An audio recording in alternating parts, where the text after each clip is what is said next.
Have you ever walked into a room knowing someone wanted to make you feel small, only to watch their entire plan fall apart the second the bride saw your face? Because the man who invited me to his wedding to humble me had no idea the woman in white worked for me. And before I tell you what happened next, do me a favor. Tap like if you enjoy stories where quiet strength wins, subscribe if you believe people should never be underestimated, and share this with one person who needs a reminder that dignity always outlasts ego. My name is Alina Whitmore, and when the bride looked up from the dance floor and saw me sitting near the back of the ballroom, her smile disappeared so fast it almost looked painful. 1 second she was glowing. The next she was frozen. She had one hand resting lightly on my ex-husband's arm and the other wrapped around a stemmed glass of sparkling wine. The room around her kept moving. The pianist kept playing. The servers kept drifting between tables with plates of salmon and tiny towers of chocolate mousse. Guests kept laughing under the soft amber lights. But she stopped. Her eyes locked on mine, and in a voice that was not meant for anyone else, she said, "Ma'am." Not hello. Not what are you doing here. Not Alina. Ma'am. The kind of word a person uses when they know exactly who you are and understand, in one horrifying second, that something is very, very wrong. My ex-husband, Victor Hale, heard the sound in her voice before he understood the reason for it. I watched the confidence leave his posture in real time. It was subtle at first, a tiny stiffening in his shoulders, a flicker around the mouth. The smile stayed on his face, but it no longer belonged there. He turned to look at me. Then he turned back to his bride. Then he looked at me again. That was the exact moment I knew two things. First, Natalie had recognized me immediately. Second, Victor had not told her who I was. You would think that after 21 years apart, I would not care whether my former husband made a fool of himself in public. You would be mostly right. But there is a strange kind of stillness that comes over you when life circles back and places you inside a moment you never expected to live. Not rage, not excitement, just stillness. Like your mind becomes very quiet because it senses something larger than embarrassment is about to happen. I lifted my glass, mostly so my hand had something to do, and gave Natalie a small, polite nod. She blinked once, then twice. Then, very carefully, she handed her drink to a passing server without looking away from me. Victor said something to her. I could not hear it from across the room, but I could read his lips well enough to guess. Probably some version of, "What is it?" Natalie did not answer him. She started walking toward me. Now, if someone had told me 20 years earlier that I would one day sit in a mountain resort ballroom in western North Carolina, watching my ex-husband's young bride cross the room in panic, because she had just realized I signed her paychecks, I would have laughed until I cried. Not because it was impossible. Because it was absurd. Back then, I was the kind of woman people overlooked without even trying. I had spent 34 years married to Victor. We had 2 children, 1 mortgage, a kitchen table scarred by family dinners, holidays, school projects, unpaid bills, and the ordinary wear of ordinary life. I ironed church clothes on Saturdays. I remembered birthdays. I kept extra medicine in a kitchen drawer. I knew which floorboard creaked outside our daughter's room and which lamp needed a little twist before it turned on. I was not glamorous. I was useful. For a long time, I mistook that for being loved. Victor was handsome in the way men often are when the world has spent years telling them they deserve attention. He knew how to enter a room. He knew how to shake hands like he was closing a deal even when he was only introducing himself. He could tell the same story 5 times in one evening and make each group feel special for hearing it. People loved him. I loved him too, once. And to be fair, there were good years. Real ones. I do not tell this story as if I spent 3 decades trapped with a monster. Life is rarely that simple. He could be funny. He could be generous when being generous made him feel noble. He was a good father in bursts, especially when the children were small enough to think charm was the same thing as steadiness. The problem with Victor was not that he was cruel every day. The problem was that he needed to feel larger than the room he was standing in. And ordinary life never felt large enough for him. For a long time, I did not understand that. I thought dissatisfaction was stress. I thought restlessness was middle age. I thought his sharp comments were just fatigue. I thought if I became a little more patient, a little more polished, a little less myself, whatever unnamed hunger lived inside him would calm down. It never did. One autumn evening, when I was 42, I was standing at the stove making soup while rain tapped against the window over the sink.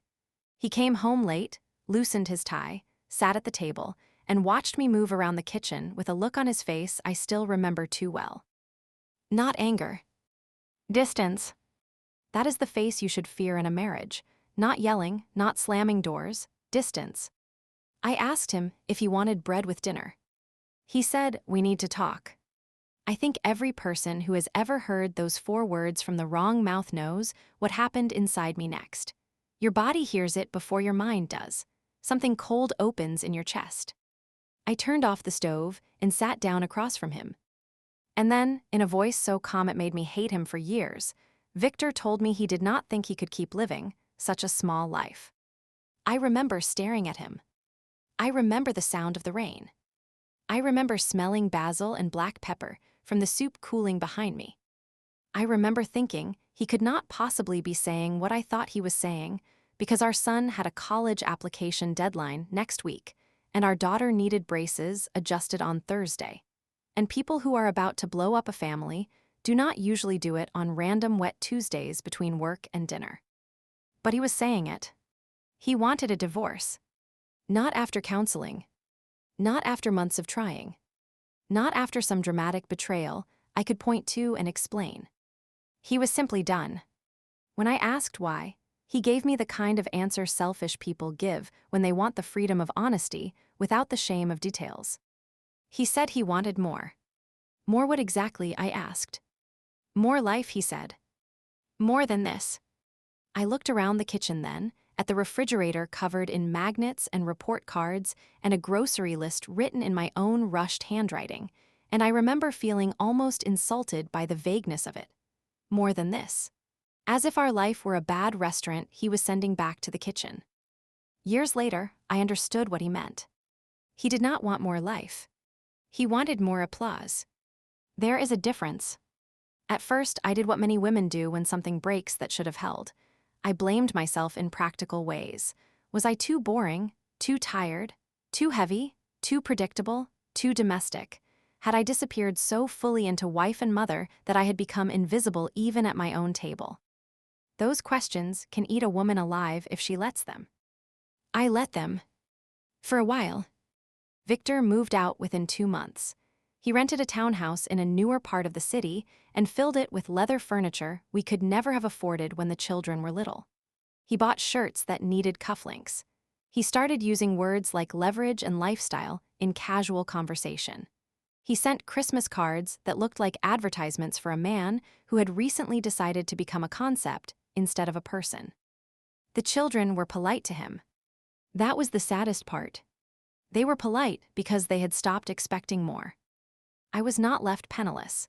He made sure the finances looked civilized on paper. Men like Victor care very much about being seen as reasonable, but numbers do not measure the full cost of abandonment. There is money, yes. Then there is the humiliation of finding out the life you tended for decades was being judged by someone who benefited from it every single day. It took me years to admit how much that hurt.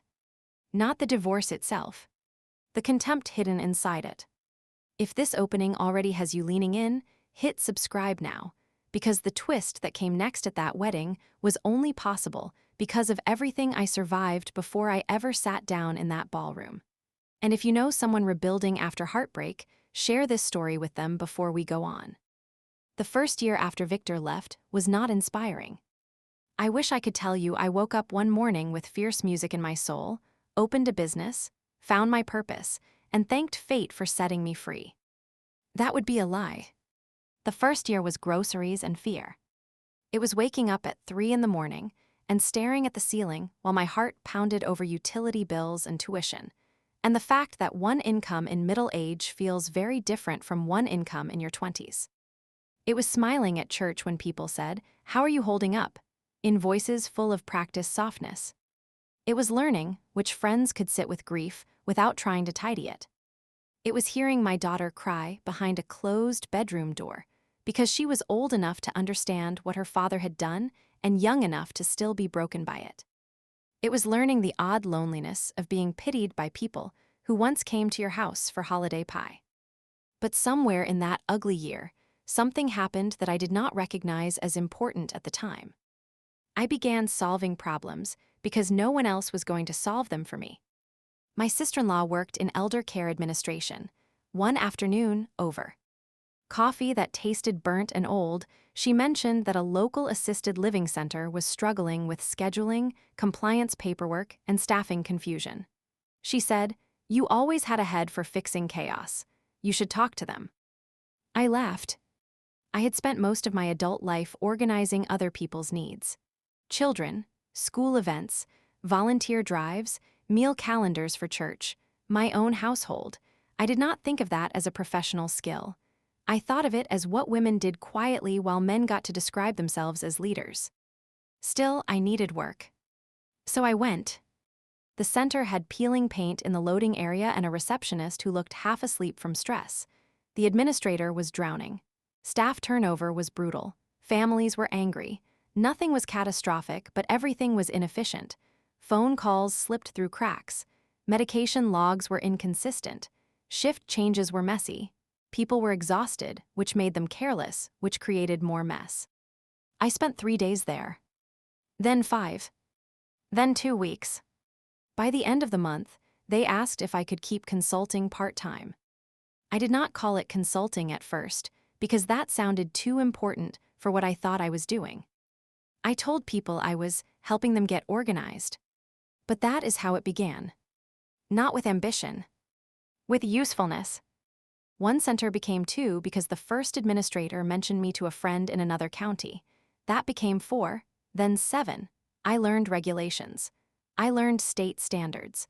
I learned the language people use when they want to hide incompetence behind phrases like workflow challenges and restructuring.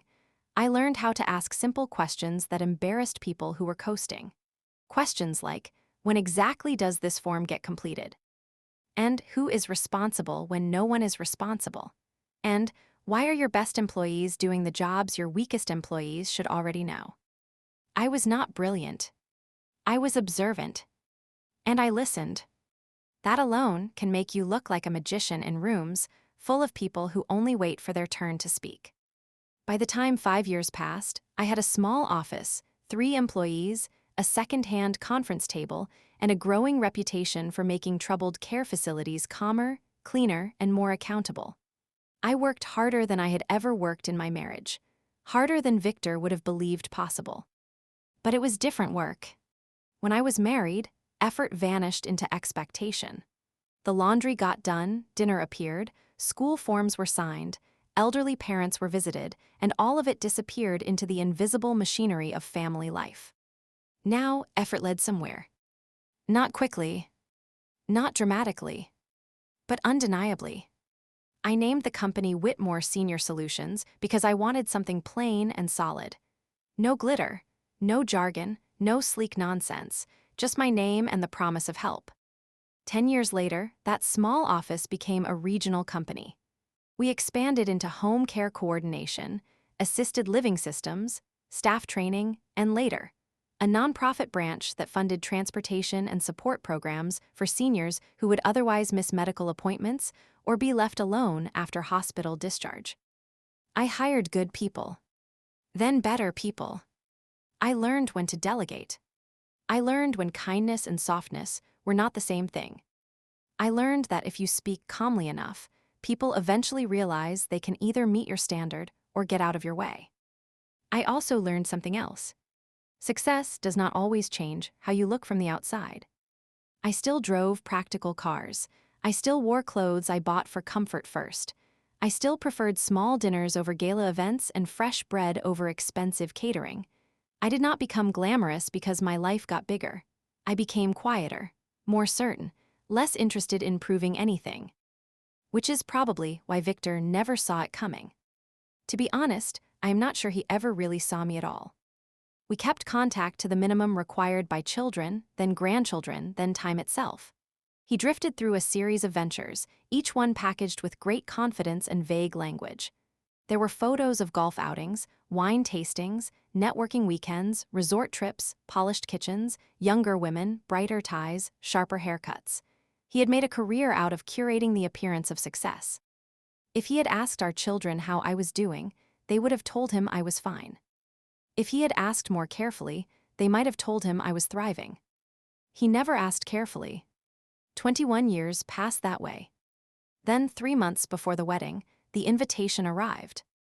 It came in a thick cream envelope with raised lettering and the kind of weight people pay for when they want paper to announce importance before words ever do.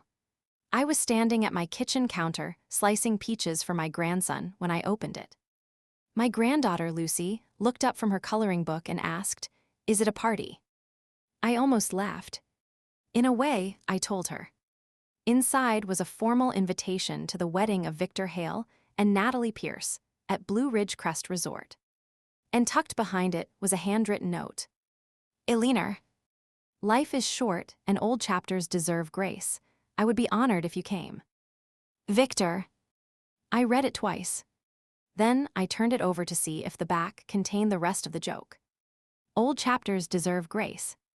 Even now, saying those words aloud makes something dry and amused rise in me. Men who leave clean up their conscience in such elegant sentences. I showed the note to my daughter Hannah later that evening. She read it, snorted, and set it back on the table as if it might stain the wood. "He wants an audience," she said. "I know. Please tell me you're not going." That question stayed with me longer than I expected. At first, I said no. Absolutely not. Why would I spend a Saturday evening watching the man who discarded our life stand under flower arrangements and call it destiny? But the longer I thought about it, the less anger I felt. What I felt instead surprised me. Curiosity. At 63, rage had lost much of its appetite inside me. I was busy. I had grandchildren who climbed into my lap like I was furniture built for comfort and stories. I had employees, board meetings, community programs, early flights, late calls, and a life full enough that Victor no longer had the power to wreck an entire week just by appearing in it. And if I was honest, another feeling sat beneath the curiosity. Pity. Because I knew Victor. I knew that note had not come from peace. It had come from performance. He wanted me there for a reason. Not to heal. Not to honor history. He wanted to be seen being chosen again. By a younger woman. In a beautiful place. In front of an ex-wife who, in his imagination, still represented the small life he had outgrown. That was the part that made me say yes. Not because I wanted revenge. Because I wanted to see what kind of man still needed a witness after 21 years. So I mailed the RSVP card back with one box checked in neat blue ink. "Accepts with pleasure." The phrase made me laugh harder than it should have. By the time the wedding weekend arrived, I had almost talked myself out of going twice. The first time was when I packed my dress. It was navy blue, simple, elegant, well-made, and completely free of drama. Not the kind of dress that begged anyone to stare. The kind that let a woman occupy a room without apology. When I laid it across the bed, I caught sight of myself in the mirror, and for one brief second, I saw the younger woman I used to be.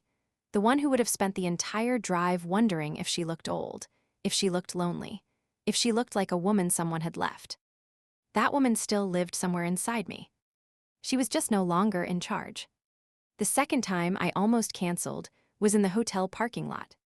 I sat behind the wheel for a full minute with the engine off and both hands resting on the steering wheel. Guests were stepping out of cars around me in soft colors and polished shoes. Somewhere in the distance, I could hear music carrying through open doors. It would have been easy to start the car again and go home. Nobody would have blamed me. Nobody would have known. But I had not spent 21 years rebuilding myself just to run from a ballroom. So I got out, straightened my shoulders, and walked inside. And now, there I was, seated at table 14 beside people I did not know, watching the bride come toward me with Victor's entire evening unraveling behind her like a torn veil. If you've ever seen someone mistake your silence for weakness, press like right now. And if you're still here, subscribe, because the next conversation at that table changed 3 lives in less than 10 minutes. Natalie stopped beside my chair. Up close, she looked even more shaken than she had from across the room. She was beautiful, yes, but not in that polished, empty way some wedding scenes encourage. Her beauty came from intelligence. Sharp eyes, composed features, the kind of face that usually gives away very little because the mind behind it is always working. I had always liked that about her. Which made the moment harder. Because yes, I knew her too. Not socially. Professionally. Natalie Pierce had worked for me for almost 8 years.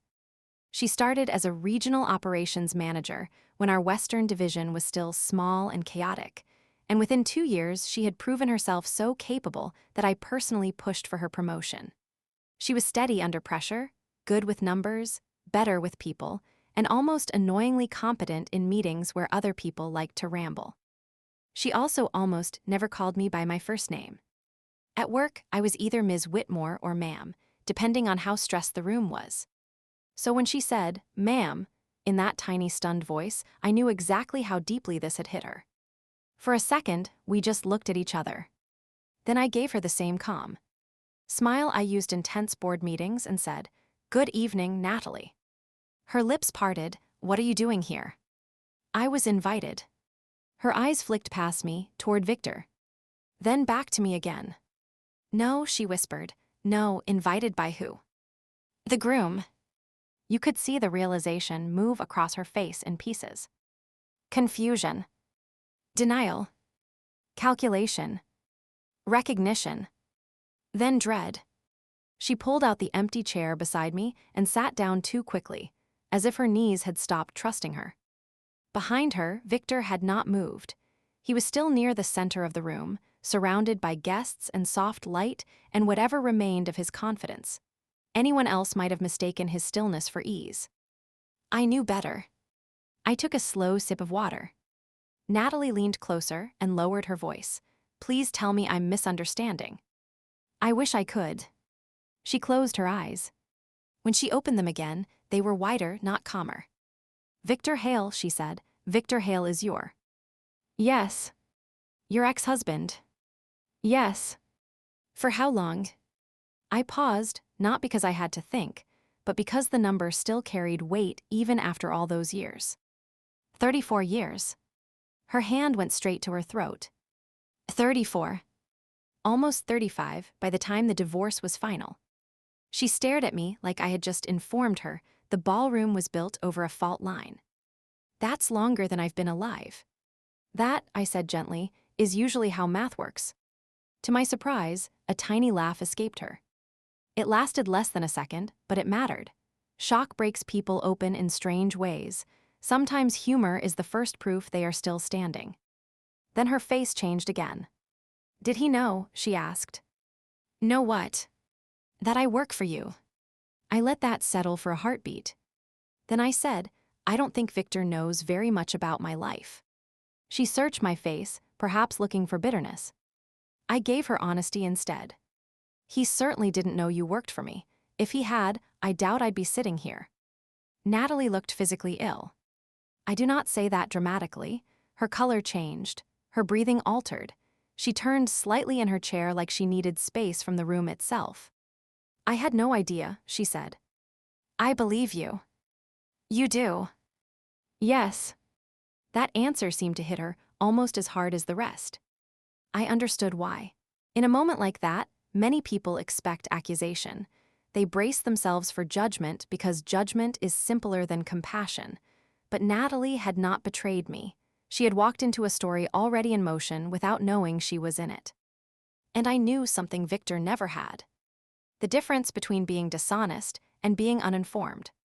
"He never told you much about his first marriage, did he?" I asked. She gave a hollow little laugh. "He told me it was a long time ago." "That is true." "He said it ended because you both wanted different things." I smiled without warmth. That is one way to describe a great many messes. Natalie looked down at the tablecloth. Her fingers brushed the edge of her place card as if she needed proof of where she was sitting. "I feel ridiculous." "Why?" "Because I'm standing here in a wedding dress, and I suddenly realize I know less about the man I'm marrying than I thought I did. There are moments in life when you can either turn truth into a weapon or a lantern. I chose the lantern. You are not ridiculous, I told her. You are discovering something important before it's too late to ask hard questions. Her eyes lifted to mine. What kind of questions? I glanced toward Victor. He was still pretending to mingle, but his attention kept snapping back to us like a rubber band. The kind that matter more than flowers and cake. For a moment, Natalie did not speak. Then, in a voice so quiet I almost missed it, she asked, "Was he cruel to you?" That question stayed in the air between us. It would have been easy to say yes because leaving can be cruel. Dismissing a life can be cruel. Looking at a faithful woman and deciding her steadiness is a burden can be cruel. But life has taught me that simple answers are not always honest ones. Not in the way people usually mean, I said. He was worse. She frowned. He made me feel unseen. Natalie swallowed. And I knew she understood that one immediately. Because every woman does. Not every woman has been betrayed. Not every woman has been abandoned. But nearly every woman knows what it feels like to be functionally present and emotionally unacknowledged, to become part of the background in your own life. Victor had not screamed his way out of our marriage. He had simply looked through it.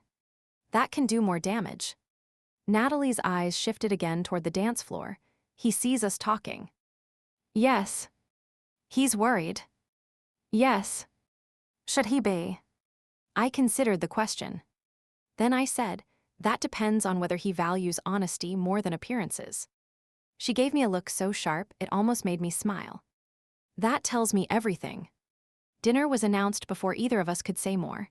Guests began moving toward their assigned tables in a soft rustle of chairs and polite conversation. Natalie stood, then froze again like she had forgotten the normal order of events. "Do you need a moment?" I asked. She nodded once. Then she surprised me. "Would you stay?" she asked. "Please." I looked up at her. It was not a request from a bride to an ex-wife. It was a request from one woman to another in a room suddenly full of lies. "I'm not going anywhere," I said. She exhaled, almost like she had been holding her breath since the moment she saw me, and returned to Victor's side. He took her hand. She did not squeeze back. From my table, I watched the two of them walk toward the raised sweetheart platform at the front of the ballroom. To everyone else, they looked elegant. A handsome older man, a poised younger bride, soft candlelight, fresh greenery, expensive china, beautiful mountain views beyond the glass. From where I sat, they looked like a photograph with a crack running through it. It is strange what your mind notices when tension enters a room. I noticed the way Victor tugged his cuff once, twice, 3 times in less than a minute. I noticed the way Natalie's smile became careful instead of natural. I noticed how often he looked toward my table while pretending not to. And as the first course arrived, I noticed something else. I was not angry. Not even a little. That realization settled over me like cool air. 21 years earlier, I would have wanted him embarrassed. 15 years earlier, I might have wanted him confused. 10 years earlier, I might have wanted him to learn exactly what he lost. But now, I felt free. And freedom is a very dangerous thing to bring into a room built for performance. At some point during the salad course, a woman seated beside me introduced herself as Victor's business partner's wife and asked how I knew the groom. I smiled and said, "We have history." That answer satisfied her for exactly 3 seconds. Then she leaned closer. "Family history." You could say that. Across the room, Natalie watched us. She was not eating much. Victor was drinking more than he should have this early in the evening. Not enough to be obvious. Enough to be telling.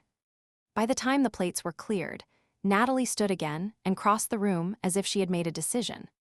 She stopped beside my chair and said, with beautiful politeness and steel hidden just under it, "Ma'am, may I borrow you for a moment?"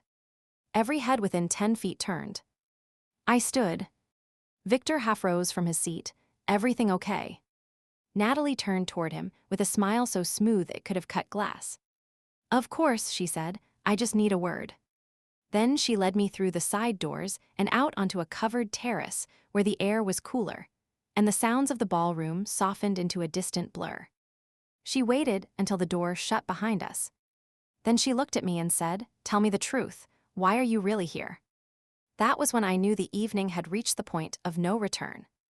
If you've stayed this far, leave a like because we've only reached the middle of the storm. And subscribe now, because what Natalie asked me on that terrace led to a question that stopped an entire wedding cold. The terrace overlooked a dark stretch of pines rolling down the mountainside. Lights from the resort shimmered across stone and glass behind us. Somewhere below, I could hear water moving over rocks. It should have been peaceful. Instead, it felt like standing in the narrow space between two truths, the one Victor had told, and the one Natalie had just discovered. She wrapped both arms around herself, not from cold, but from the effort of holding steady. "Please don't protect me," she said. "Not for his sake, not for mine. I need to know what I'm standing in." I respected her more in that moment than ever before. So I told her the truth. He invited me because he wanted me to see this. Her eyes sharpened, this meaning what? The wedding, the setting, the life you. She was silent. "It wasn't subtle," I continued. "He sent a handwritten note about grace and old chapters. That kind of note doesn't come from peace. It comes from someone who wants to look gracious while making sure he has a witness." "A witness to what?" I met her gaze. "To being chosen." Natalie looked away, jaw tight. For a few seconds, the only sound between us was the wind touching the railing. Then she asked, "Was I part of that?" I answered carefully, because careless truth can become cruelty.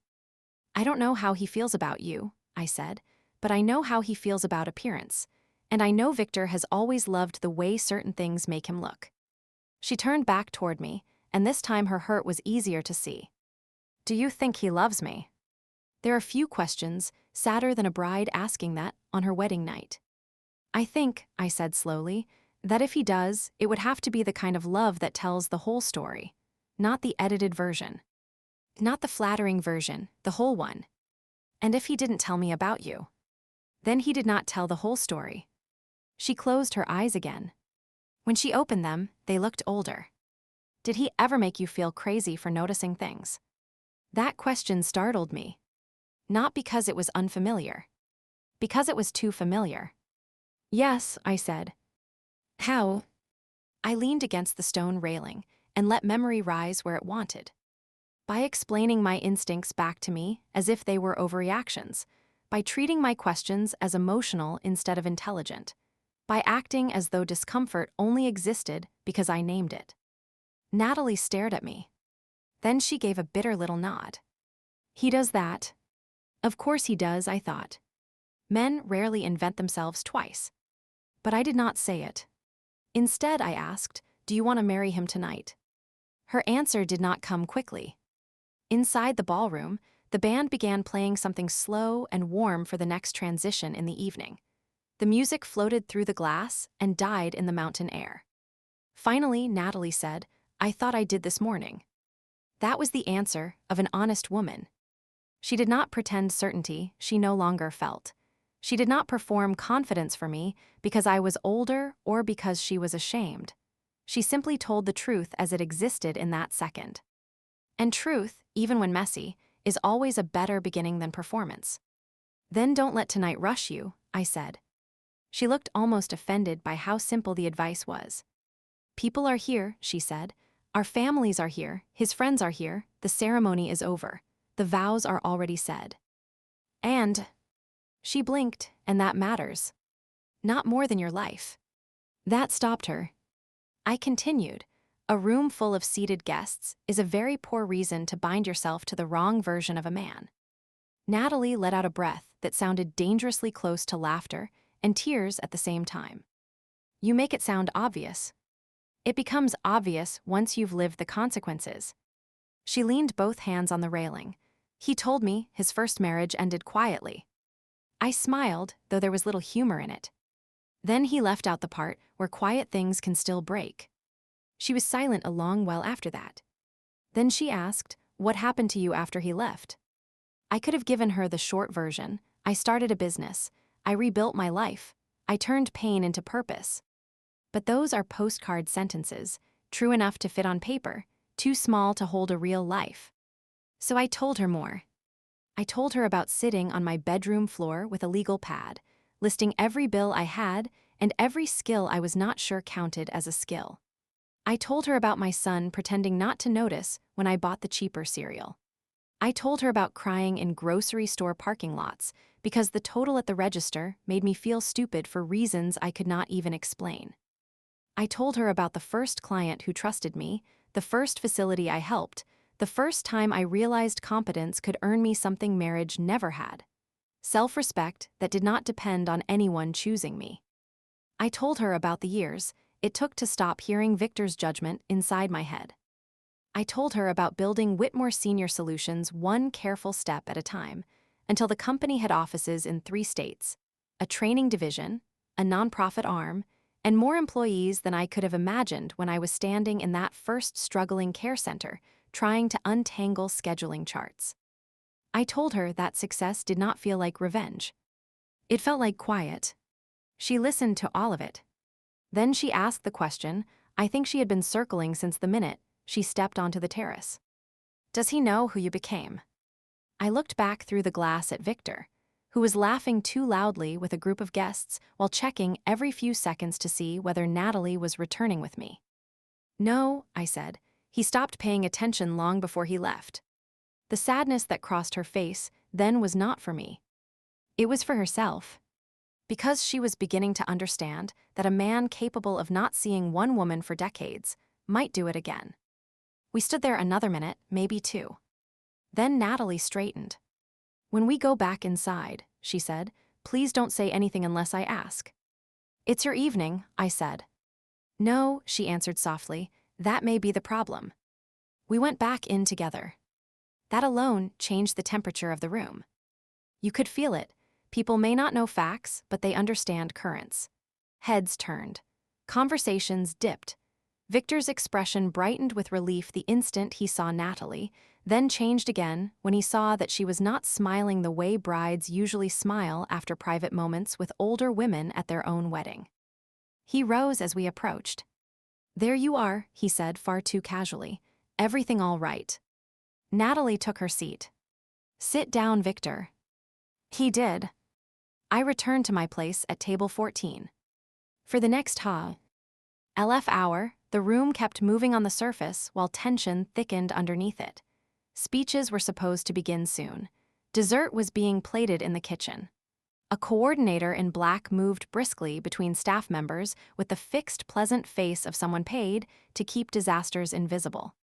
And all the while, Natalie said almost nothing.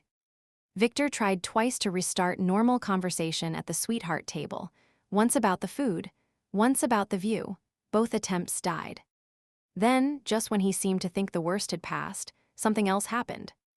An older man named Russell Dean spotted me from across the ballroom and walked straight over with the unstoppable energy of someone delighted by coincidence. Russell sat on the board of our nonprofit. He also lacked any instinct for subtlety. Eleanor, he boomed, loud enough for 3 nearby tables to turn at once. I had no idea you'd be here. I stood and hugged him because there was no graceful way around it. Russell, I said quietly, which of course did nothing. Good to see you. He stepped back and looked around in delight. Well, this is a small world. Folks, do you know who this woman is? I closed my eyes for half a second. Across the room, Victor went still. Russell continued before anyone could stop him.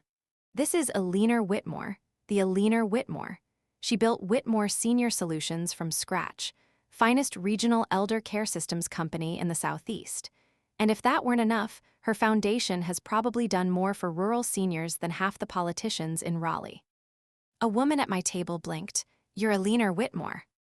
I smiled thinly. Depends who's asking. But the moment had already broken open. Russell was just warming up. This woman, he said, pointing at me with proud theatricality, helped redesign transport access for thousands of seniors. You know that mobile care partnership everyone talks about? Her. Training initiatives for understaffed homes? Her. Half the best administrators in 3 counties learned standards under her programs. She'll hate me for saying it, but she's changed more lives than most people in this room ever will. I would have paid good money for him to stop talking. He did not. And with every sentence, more faces turned. Some with polite surprise. Some with genuine recognition. Some with the dawning thrill of social revelation. That is the thing about public stories. Once one person says your name out loud, everyone else begins rearranging what they think they know. Russell finally paused for breath. At that exact moment, another guest, this one a hospital development officer I had met at a fundraising breakfast the previous spring, recognized me too. Then a couple from Asheville knew me from a care coalition. Then a woman whose mother had benefited from one of our respite grants approached with tears in her eyes just to say thank you. I stayed gracious, because there was no point doing anything else. But all the while, I could feel Victor watching from the front of the room as the version of me he had carried in his mind was dismantled piece by strangers. Not by boasting. By facts. That is what made it different. I did not stand up and tell people who I was. The room told him. And for a man like Victor, that is a special kind of reckoning. If quiet people turning out to be powerful is your kind of story, like this video now. And if you want more long-form stories with reveals that hit hard and stay human, subscribe and share this with the one friend who always roots for the underestimated person in the room. When Russell finally moved on, the woman beside me leaned in and whispered, "So how do you know the groom?" I looked toward Victor. His face had gone pale in a way foundation and flattering lights could not hide. Then I looked back at her and said, "I used to be married to him." The poor woman nearly dropped her fork. Now, I did not announce that for effect. She had asked a direct question, and I am old enough to prefer plain answers over social gymnastics. But the timing was catastrophic in the way only truth can be when it arrives on its own schedule. Within minutes, the information started to travel. A whisper here. A widened glance there. A hand over a mouse. A subtle turn in a chair. The room did not explode. People of a certain age and income level rarely explode in public. They disintegrate politely. Shock ripples under lowered voices and careful posture. That is what happened. At the sweetheart table, Victor leaned toward Natalie and said something urgently. She answered without looking at him. I could tell by his jaw that he did not like whatever she said. Then, to everyone's surprise, Natalie stood and walked to the microphone set near the band. The room shifted. A gentle tap of silverware against a glass would have been less effective. There is something about a bride reaching for a microphone unexpectedly that compels attention like gravity. She smiled. Not brightly. "Jay, us'd enough. I know we're supposed to be moving into toasts," she said, "and we will, but before we do, there's something I need to ask." The room went very still. Victor stood halfway, then stopped, trapped between control and panic. Natalie turned toward him. "Victor," she said, in a voice so calm it carried farther than any shout could have, "why did you really invite Alina tonight?" You could feel the whole ballroom inhale. It was not a dramatic question in tone. That made it worse. If she had screamed, people might have dismissed it as emotion. But she asked like a woman in a boardroom requesting missing numbers from a report. Directly. Quietly. Without blinking. Victor laughed. No one else did. He placed one hand on the table as if grounding himself. "Natalie, this isn't the time." "It is exactly the time," she said. Somewhere near the back, a glass touched a plate too hard. Victor forced another laugh, smaller now. "I invited her because we're adults, because the past is the past." Natalie nodded once, like a teacher acknowledging a wrong answer before asking again. "And what else?" He looked around the room, then back at her. "There is no what else." She held his gaze. Then she asked the question that changed his face completely. "Did you invite her so she could watch you marry someone younger?" No one moved. No one coughed. No one even shifted a chair. People sometimes talk about silence as if it is empty. It is not. In that moment, Silence was full of every person in the room realizing they were hearing the truth step into public. Victor's mouth opened. Closed. Opened again. Natalie, he said, voice tightening, you're making this into something ugly. No, she said, I'm deciding whether it already is. That line stayed with me long after the night ended. Because there it was. The center of the whole thing. Not a fight over age. Not jealousy. Not history. Character. Was this a wedding? Or a performance staged for witnesses? Victor stood fully then, smiling the way men smile when they still believe charm can outrun evidence. Darling, you're upset. There is a certain kind of condescension that arrives dressed as tenderness. Natalie recognized it immediately. So are you, she said. Several guests glanced away, embarrassed for him. He tried one more time. Elinor and I were married a long time ago. I thought inviting her would show grace. From my table, I almost laughed. Natalie looked toward me, then back to him. Grace, she repeated. You didn't even tell me who she was. You didn't tell me you were married for 34 years. You didn't tell me she built a company I work for. You didn't tell me anything that mattered. So let me ask you one last time. She paused. Then, with the kind of clarity that slices through denial, she said, Did you want a marriage tonight, Victor, or did you want an audience? That question landed harder than any accusation could have. Because there are only so many ways a man can answer it. And every honest one would shame him. Victor looked at me then. Not Natalie. Me. He wanted rescue. Or alliance. Or softness. Maybe he thought history would make me quieter than truth had already made me. He was wrong. I simply held his gaze and gave him nothing. Not revenge. Not help. Nothing. After a long enough pause to expose everything, Natalie lowered the microphone. I think, she said to the room, we need a few private minutes. Then she stepped down and walked toward the side conference suite off the main hall. Victor followed. The door closed behind them. And just like that, 100 carefully arranged guests were left staring at each other in a ballroom full of flowers, expensive linens, and a question nobody could unhear. Now, if you're wondering whether I felt triumphant in that moment, the answer is no. I felt sad. Not for Victor. For Natalie. Because no woman deserves to arrive at her own wedding only to discover she is sharing the altar with a man who needs her as proof of something. People love revenge stories because they are clean. Real life is messier. The truth had not come out to make me feel powerful. It had come out because lies tend to collapse under the weight of ordinary questions. For the next 20 minutes, the room entered that awkward social state where no one knows whether to resume eating, pretend nothing happened, or quietly prepare to leave. The band members avoided eye contact. A server near the coffee station looked like she desperately wished she had chosen a different profession. Victor's business partner kept checking his phone for no reason at all. I stayed seated. At one point, Russell returned and whispered, "Should I have said less earlier?" I looked at him. Yes. He nodded gravely. That seems fair. That almost made me smile. Eventually, I slipped out to the same terrace Natalie and I had used earlier. Not because I wanted drama, because I needed air. Mountain nights have a way of making human nonsense feel smaller. I stood B. Why the railing and let the cold settle over my skin?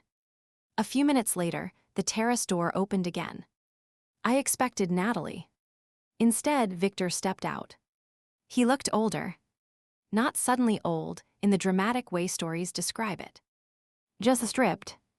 Like whatever polish he had applied to himself all evening had finally given up. For a long moment, neither of us spoke. Then he said, "You could have warned me." I actually laughed. It surprised both of us. "Warned you about what exactly?" I asked. He ran a hand over his face. "About this, about who you are now."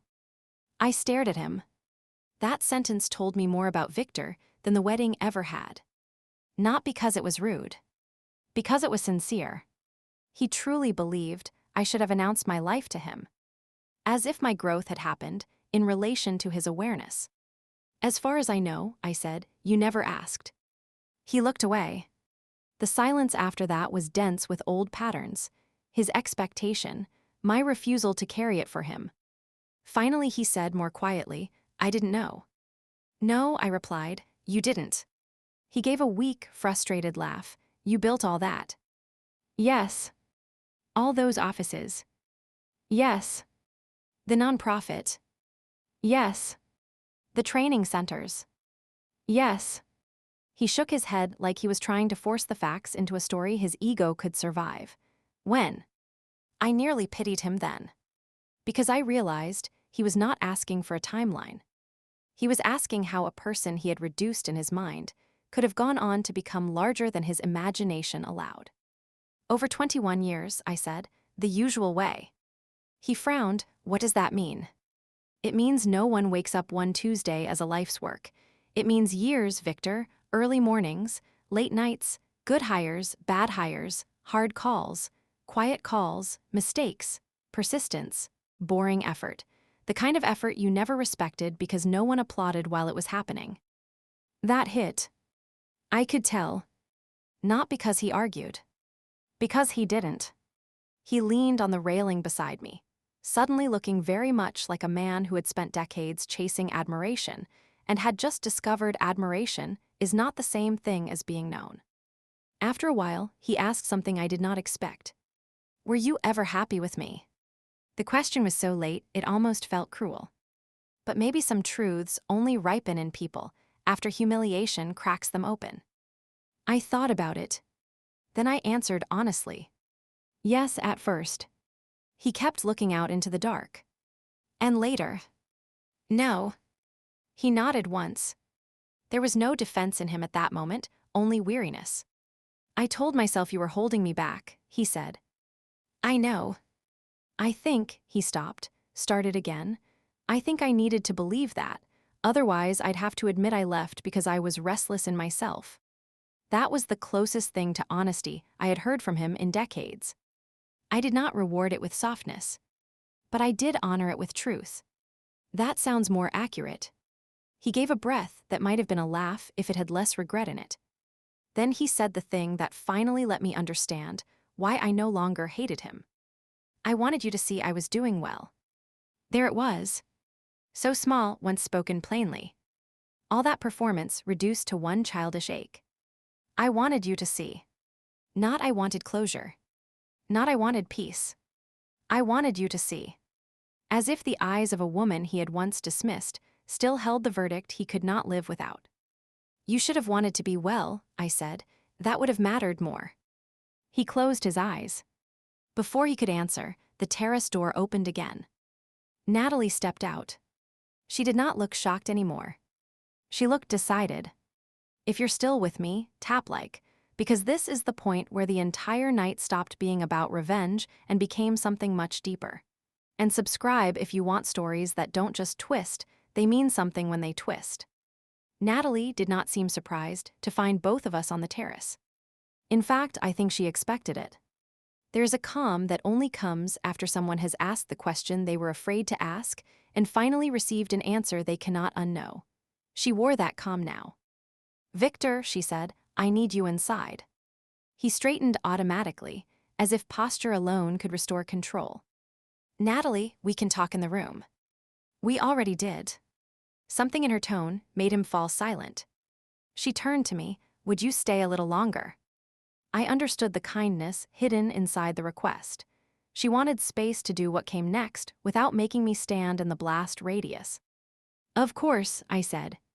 Victor looked from her to me, then back again. Natalie. She did not raise her voice. That made it final. Inside, now. They went back through the doors.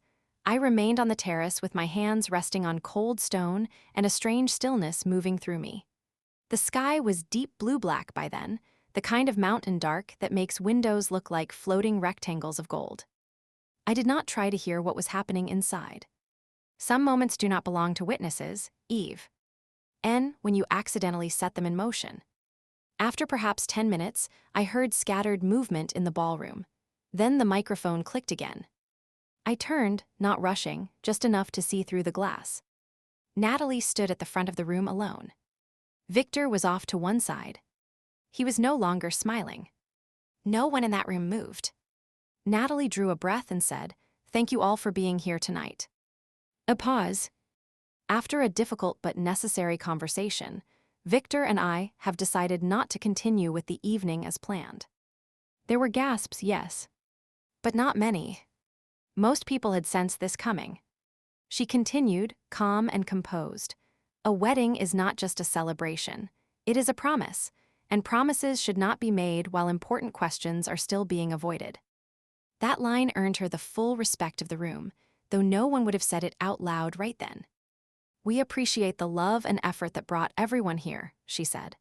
"Please stay, eat, enjoy the evening, and know that honesty is never a waste, even when it arrives at an inconvenient hour." For one suspended second, no one reacted. Then an older woman near the front, one of Victor's sisters, I think began to clap softly. A few others joined. Not wildly. Not joyfully. But with the solemn support people offer when they know courage has just cost someone something. Natalie stepped down. The coordinator rushed into motion. Staff adjusted. Music returned, lower and gentler. Guests began speaking again in cautious voices, the way people do after a church service that carried more weight than expected. I stayed outside another minute because I suddenly realized something. Victor had invited me there to watch him feel validated. Instead, I had watched a younger woman save herself in public. And somehow, that felt far more important than anything that had happened to me. When I finally went back inside, Natalie was standing near the coffee service while several family members surrounded her. Some looked worried. Some looked proud. One older aunt squeezed her hand with such fierce approval it almost made me laugh. Natalie saw me and stepped away from the group. "I'm sorry," she said. "For what?" "For involving you." I looked at her carefully. "You didn't involve me, Victor did." She held my gaze. "Still, I'm sorry you walked into this." I smiled gently. "I walked in on purpose." That surprised her enough to break the tension for half a second. Then she said, "I don't regret what I did." "You shouldn't." I keep thinking maybe I should have waited. Maybe I should have had the conversation after tonight. Maybe I embarrassed him unnecessarily. Here is something age teaches if you let it. Many women are trained to feel guilt the moment they stop carrying someone else's comfort. So I said what I wish someone had taught me decades earlier. Embarrassment caused by truth is not the same thing as harm. She looked at me for a long moment. Then she nodded slowly. That sentence landed somewhere deep. I could see it. We were interrupted by Hannah calling me. She had texted twice already during the evening, asking if I was surviving the spectacle. I stepped aside and answered. "Mom, I'm fine." "That sounds suspicious. Are you actually fine?" I glanced across the ballroom. Victor stood alone now, two men pretending to talk to him while clearly not knowing where to put their hands or faces. Natalie was speaking with her parents. The cake remained untouched under sugar flowers nobody would ever photograph the same way again. "I am more than fine," I said. "What happened?" I smiled. "I'll tell you tomorrow." "No, tell me now." "Hannah." "Mother." There are few people who can make you laugh in the middle of something absurd like your own daughter can. Let's just say your father miscalculated. The silence on the line was rich with interest. Define miscalculated. He invited the wrong audience. She burst out laughing so hard, I had to pull the phone slightly from my ear. "Mom," she gasped, "what did he do?" "Later." I ended the call before details could become performance. Some stories deserve at least one night of privacy before they turn into family legend. Around 10 o'clock, Victor approached me again. He did not look angry. That would have been easier. He looked emptied out. "Can we talk?" he asked. I considered refusing. But refusing would have implied he still had the power to disturb my peace. So I said yes. We walked down a quieter hallway near the conference suites. The carpet muffled our steps. Framed mountain photographs lined the walls, all mist and sunrise and expensive neutrality. For a while, we said nothing. Then Victor stopped. I owe you an apology. I waited. I should have apologized years ago, he said, for the way I left, for the way I acted after, for making a competition out of a life that should never have been won. That was more clarity than I expected from him. Still, apology and understanding are not the same thing. Or what exactly? I asked. He looked at me. For treating your steadiness like smallness. There it was. The real wound. Not that I was not enough. That what I was had been measured by a broken ruler. I let the sentence stand between us. Then I said, do you know what hurt most? He shook his head. Not that you left. It was realizing you had been misunderstanding me for years while living in the center of everything I did for our family. He flinched. Good. Not because I wanted to wound him. Because some truths should sting. I went on.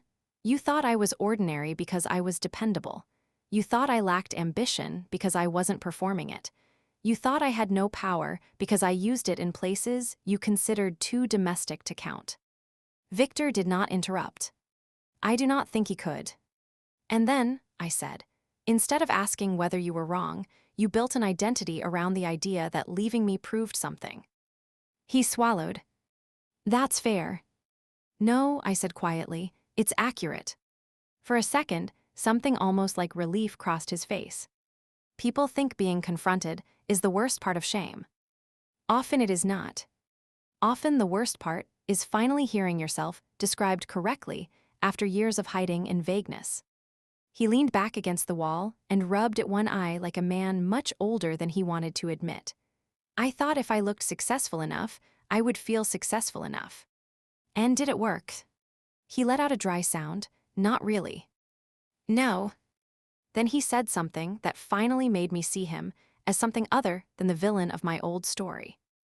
Not a good man. Not a redeemed man. Just a human one. I was jealous of how settled you were, he admitted. Even when we were married, you always seemed rooted, needed, clear. I felt like I was always auditioning for my own life. That sentence explained more than he knew. It explained the restlessness, the contempt, the constant reach for bigger rooms and brighter surfaces. A man who feels hollow often resents the person who does not. I'm sorry, he said again, this time without decoration. I truly am. I believed he meant it. That did not erase anything. But truthfully, I no longer needed erasure. I needed distance, perspective, and my own life intact. All right, I said. He blinked, all right. I heard you. He stared for a moment, perhaps expecting absolution packaged in softer language. Then he gave a slow nod. We walked back toward the ballroom in silence. At the entrance, he paused. Elinor. Yes. I really didn't know. I looked at him. I know, I said, that's the tragedy. Because it was. Not my success. His blindness. If this story has ever reminded you of someone who only noticed your worth after losing access to it, like this video now, then share it with a friend who needs courage, and subscribe because the morning after this wedding carried a lesson I wish every woman could hear before life forces her to learn it the hard way. The next morning, I woke before sunrise in my hotel room and sat by the window with a cup of coffee in both hands. The mountains were blue-gray and silent. My phone contained 11 texts. 3 from Hannah. 2 from my son Michael. 1 from Russell, who wrote only, I now understand discretion. 5 from various people politely checking whether I was all right. I was more all right than I had been in years. Not exhilarated. Not vindicated. Clear. That was the word. Clear. The strange thing about nights you think will echo forever is how quickly the world returns to ordinary rhythms. The lobby still smelled like coffee and citrus cleaner. Suitcases still rolled across tile. Staff still smiled at checkout. A little boy still argued with his